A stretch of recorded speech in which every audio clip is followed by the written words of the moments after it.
Hello friends, कैसे हो आप सभी। आशा करती हूँ आप सब अच्छे होंगे और आपकी केवीएस पीजीटी हिंदी या फिर एचपीएससी पीजीटी हिंदी की तैयारी अच्छी चल रही होगी।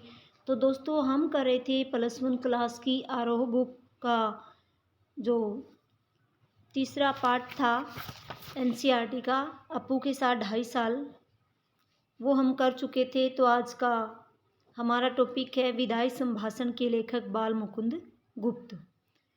तो दोस्तों, केवीएस पीजीटी और एचपीएससी पीजीटी हिंदी दोनों का जो सिलेबस है उसमें +1 और +2 की एनसीईआरटी की बुक रखी गई है, ताकि आगे आने वाले जो टीचर है जो उनको पढ़ाना होगा +1 +2 पहले से ही उस सिलेबस को अच्छे से ग्रहण कर ले। तो दोस्तों, उसी कड़ी को पूरा करते हुए मैं आपके सामने ये बाल मुकुंद गुप्त का जो लेखक परिचय है वो करवा रही हूँ। अगर आपको मेरी वीडियो अच्छी लगे तो इसको लाइक और शेयर ज़रूर कीजिएगा। जो लिखना था वह लिखा गया, अब खुलासा बात यह है कि एक बार सो और ड्यूटी का मुकाबला कीजिए। तो ये शिव शंभू के चिट्ठे में ये बात बाल मुकुंद गुप्त ने लिखी है। तो दोस्तों, बाल मुकुंद गुप्त का जन्म 1865 ग्राम गुड़ियानी, जिला रोहतक, हरियाणा में हुआ। तो 1865 में जिला रोहतक में, जो हरियाणा के अंदर है, और गांव कौन सा था? गुड़ियानी। इन्होंने जो प्रमुख संपादन किया है वह अखबार चुनार, हिंदुस्तान, हिंदी बंगवासी, भारत मित्र आदि का इन्होंने संपादन किया है।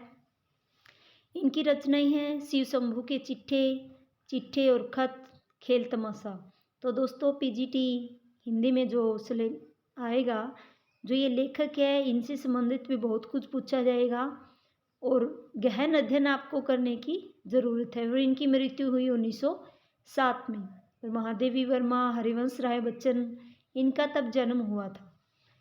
गुप्त जी की आरंभिक शिक्षा उर्दू में हुई। बाद में उन्होंने हिंदी सीखी, विधिवत शिक्षा मिडल तक प्राप्त की, मगर स्वाध्याय से काफ़ी ज्ञान अर्जित किया। स्वाध्याय यानी कि खुद के अध्ययन से, सेल्फ स्टडी से। वे खड़ी बोली और आधुनिक हिंदी साहित्य को स्थापित करने वाले लेखकों में से एक थे। उन्हें भारतेंदु युग और द्विवेदी युग के बीच की कड़ी के रूप में देखा जाता है। तो दोस्तों, इसी तरह के क्वेश्चन हमारे बनेंगे कि ये किस युग की कड़ी के रूप में देखे जाते हैं, भारतेंदु युग और द्विवेदी युग।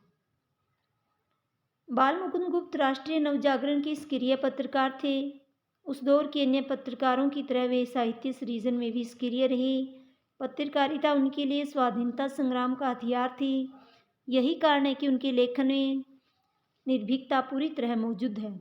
साथ ही उसमें व्यंग्य विनोद का भी पुट दिखाई देता है। हमारा जो ये लेसन है विदाई संभाषण, तो इसमें लॉर्ड कर्जन पर काफ़ी व्यंग्य किया गया है।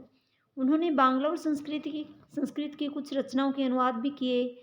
वे शब्दों के अद्भुत पारखी थे। अनस्थिरता शब्द की शुद्धता को लेकर उन्होंने महावीर प्रसाद द्विवेदी से लंबी बहस की। इस तरह के अन्य अनेक शब्दों पर उन्होंने बहस चलाई थी। विदाई संभाषण उनकी सर्वाधिक चर्चित व्यंग्य कृति शिव शंभू के चिट्ठे का एक अंश है। तो दोस्तों, विदाई संभाषण किसमें संकलित है? शिव शंभू के चिट्ठे में।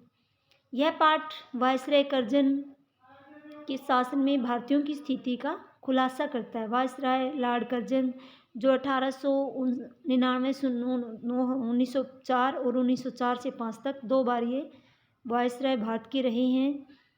कहने को उनके शासनकाल में विकास के बहुत सारे कार्य हुए, नए नए आयोग बनाए गए, किंतु उन सब का उद्देश्य है शासन में गौरों का वर्चस्व स्थापित करना और साथ ही इस देश के संसाधनों का अंग्रेजों के हित में सर्वोत्तम उपयोग करना था।